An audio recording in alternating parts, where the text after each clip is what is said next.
I had dinner with the president in Las Vegas about 3 weeks ago. I'll tell you what I told him. He comes back, I come back, we fix this. President-elect Trump says Tom Homan, his former director of immigration enforcement, will serve as the White House Border Czar. We have seen one estimate that says it would cost $88 billion to deport 1 million people a year. I don't know if that's accurate or not. Is that what American taxpayers should expect? What price do you put on national security? Is that worth it? Is there a way to carry out mass deportation without separating families? Of course there is. Families can be deported together.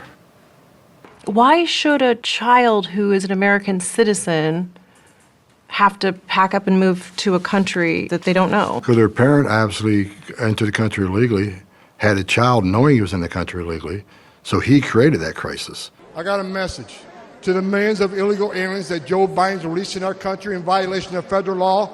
You better start packing now. To the criminal cartels in Mexico. You smuggled enough fentanyl across this country to kill 148,000 young Americans. You have killed more Americans than every terrorist organization in the world combined. And that's when President Trump gets back in office. He's going to designate you a terrorist organization, and he's going to wipe you off the face of the earth. You're done. You're done. I got a message to the millions of illegal aliens that's been released into the United States under this administration. Don't get too comfortable. Under Joe Biden, 148,000 Americans have died from fentanyl across the open border. There's a 600% increase in the sex trafficking of women and children. No suspected terrorists. Under the Trump administration, we had 11. They're already at 366. Border Patrol has arrested more terrorists coming across the border in 1 month than Trump had in 4 years. This is the biggest national security vulnerability this country's ever had. I'm looking forward to next year because Donald Trump will be the president. I'll be in the middle of running the biggest deportation operation this country's ever seen. I've seen some of these Democratic governors say they're going to stand in the way. They're going to make it hard for us. Well, a suggestion: if you're not going to help us, get the hell out of the way, but we're going to do it. So if we can't get assistance from New York City, and we may have to double the number of agents we send to New York City because we're going to do the job. If sanctuary cities don't want to help us, to get the hell out of the way, because we're coming. Mr. Homan, your name is on this. Is this correct? Yes, I signed that memo. So you are the author of the family separation policy. I am not the author of this memo. You're not the author, but you signed the memo. Yes, a zero tolerance memo. So you provided the official recommendation to Secretary Nielsen on for the United States to pursue family separation.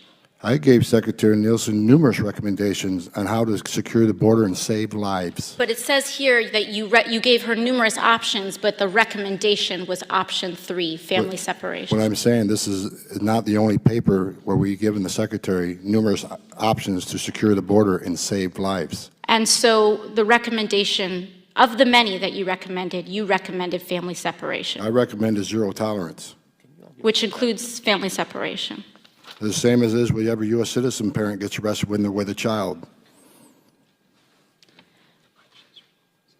Zero tolerance was interpreted as the policy that separated children from their If I get arrested for DUI and I have a young child in the car, I'm going to be separated. When I was a police officer in New York and I arrested a father for domestic violence, I separated that father from his family. Mr. Homan, with all due respect, legal asylees are not charged with any crime.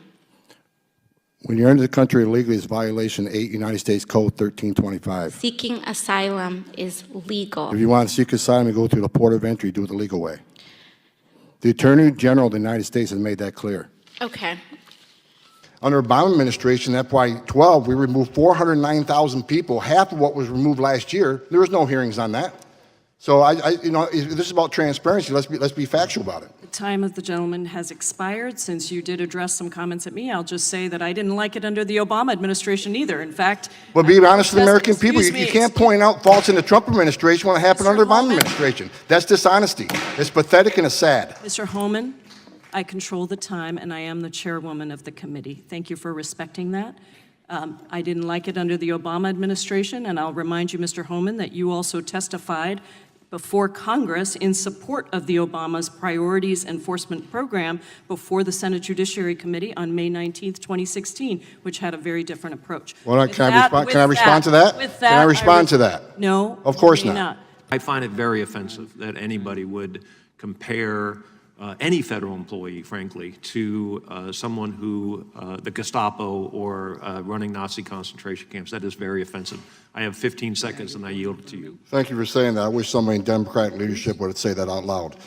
Look, you want to know why there's 50,000 people in detention? You want to know why we have 1 million illegal entries in the United States? You want to know why we have these issues? Because you have failed to secure the border. You have failed to work with this president to close the 3 loopholes we've asked for 2 years to close. So if you want to know why this issue exists, you need to look in the mirror. You have failed American people for not securing the border and closing loopholes. Mr. Homan, Look, please respect the chair and the authority of the chair. The time of the gentleman has expired. I've asked you politely to let me go beyond my time, and you let other people go beyond their time, but not to Tom Homan. He don't get to go beyond his time. Mr. Homan, we have approved an agreement between the Republicans and the Democrats with the ranking member. We increased the time of one witness, one member of Congress who was interrupted by a protest. That is done with the approval of the ranking member. Please respect the chair's authority. I respect the chair's authority, but the chair... Mr. Homan! You work for me. I'm a taxpayer. I'm a taxpayer. You work for me. The witness will suspend.